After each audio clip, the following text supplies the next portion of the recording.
Hello there guys, welcome to Dino's Vault. Surprise, surprise, I have the all new 2022 Kawasaki Z900 parked right behind me, and this continues to be a standout proposition in the premium class superbike category here in India. One of the most affordable inline 4 machines, packed to its brim with features beyond imagination and beyond what you can expect at the price point 8.42 lakhs ex showroom. And Kawasaki is bringing home this Diwali a lot of unbelievable offers. To know more about these offers, you can feel free to contact Kawasaki Hyderabad. I'll leave a contact number in the description portion below. But for now, let's focus on the 2022 model of the Z900 and let's see what all new they're trying to offer. So first of all, this is the new color scheme. This is the sparkle black color variant. For the 2022, you have more of matte black finish right here, more stealthy looking machine.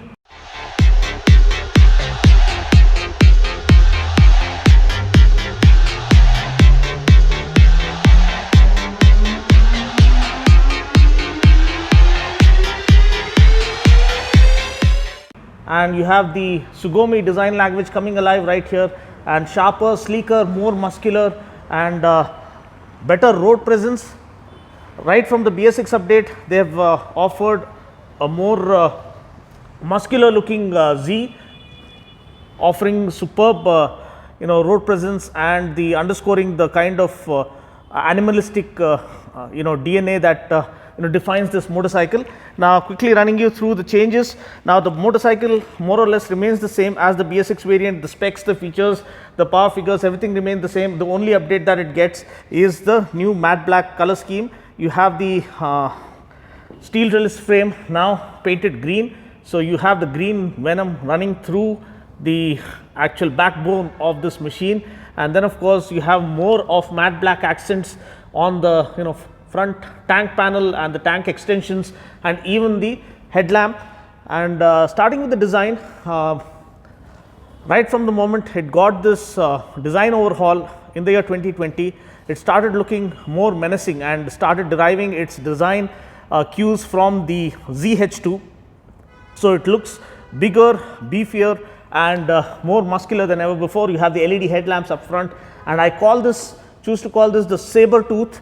Has this kind of LED DRLs on either side, so reminds us of the saber tooth from the yesteryears. And then of course you have these accents on the front fender, a little bit of air channeling here, but it looks really sporty. You have massive 300 mm rotors right here, pedal discs up front and a 250 mm pedal disc at the back. Dual channel ABS comes as standard, and you also have traction control modes, so I'll be running you through that in a moment. Then of course you have 41 mm USD forks up front which are adjustable, and also you have a monoshock at the back which is also adjustable. Then you have the tried and tested 948cc inline 4 DOHC 16 valve engine that puts out around close to 125 PS and around 98.6 Newton meters of max torque. I'll put the power and torque figures on the screen for you. 6-speed gearbox, super slick and super smooth. And apart from that, 17 liters of tank capacity to offer good tank range even if you like to tour on this machine. This is one of the most versatile machines that you can use on a day-to-day basis, and also on the weekend scotch the track on this and also choose to tour on this. So that makes it a complete winning proposition in the premium sport bike category. And then of course another major inclusion was the color TFT console. As you can see, this has been carried forward as it is. Now everything else, like Kawasaki, have left no stone unturned. They've given ride-by-wire throttle, they've given slipper clutch, adjustable levers for the brake and clutch. Almost everything they've tried to offer in this price bracket, which kind of takes the value proposition to a completely different level. Now you can see the rain mode right here. To change the mode, all you need to do is press these buttons, the up arrow, the down arrow. So long press on this, we are into road mode. Long press again, we are in the sport mode. Now to change the mode again to rider, where you can adjust the power and traction control, long press the down arrow. In the road, rain, And now we are in rider. Once you are in rider mode, you can see that the power and the KTRC or Kawasaki traction control settings have appeared on the screen. Now you have the option to choose between full power and low power. So you can actually long press on select now to activate the customization option.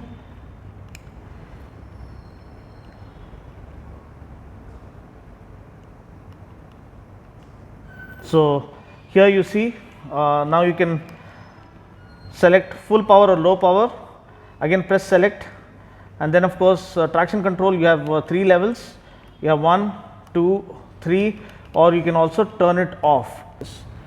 So you have to press both the buttons right here. There you see you have the vehicle settings, and to go up and down the menu you have to use the same buttons. You have the shift lamp, engine speed that can be adjusted. To go back, this you can press okay, and I think you have to long press on this to go back to the main menu, and again you can come to display, date and clock, service, Bluetooth. Yes, you have the Bluetooth connectivity via Kawasaki's Rideology, the app, so where you can actually tweak all the settings that are available on the TFT console, all as well as you can see the rider statistics, and you don't get navigation, but apart from that you get all the other options that offers kind of a connected bike kind of a feature. Then of course you have display where you can adjust the display brightness, and then of course you have date and clock, service, and other information. To go back to the main menu, again long press both the buttons and you're back into the main menu. So this was a quick run through of the user interface of the digital console.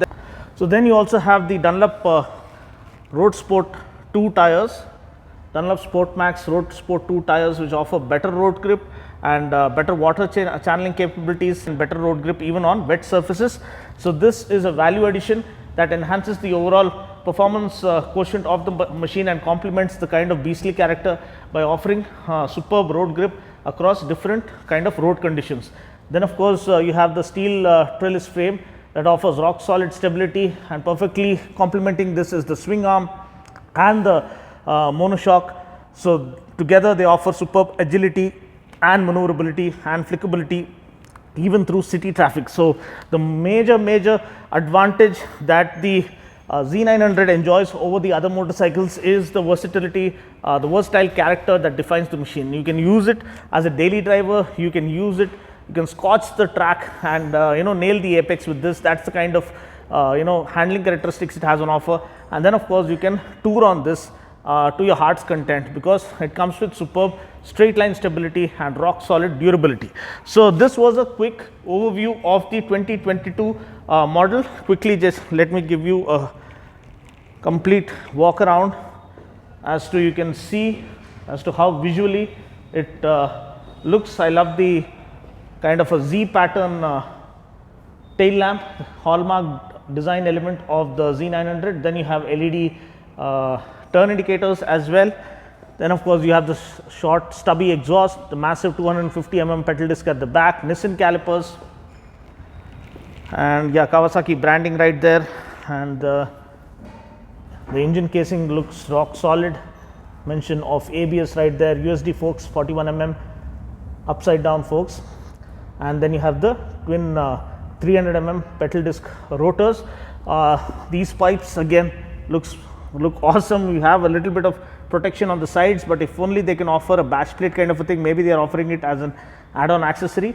And of course another accessory would be the radiator grill this thing guard, which you would like to have to protect that portion of the motorcycle. So that's pretty much it.